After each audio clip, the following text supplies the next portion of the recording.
we will make a jackfruit float. Keep on watching. Welcome to my channel.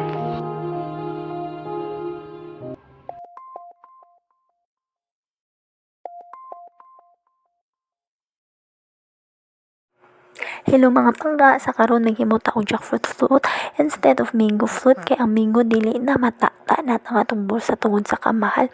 So karon amo ang i-prepare ang mga ingredients sama sa usa ka lata nga cream densada na ang gipili kay sa usa ka lata sama ni siya sa U and I in one kay naa ni cream unya naa na mo'y kondensada sa usa ka lata andin adyo kalimot sa atong nangka nga naara sa atong bukid.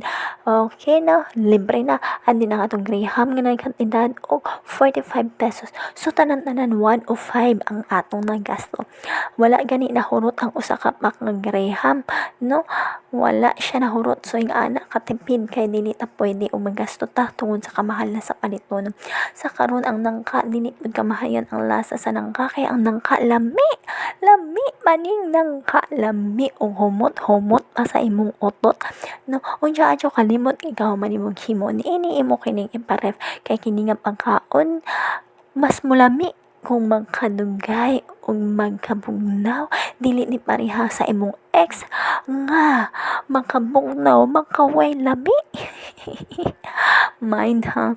Unya kini siya ang gihawhang nga kung usa ray na available sa inyong balay may atong himuon nga mga recipe aron dili na matak-an ta sa atong gasto.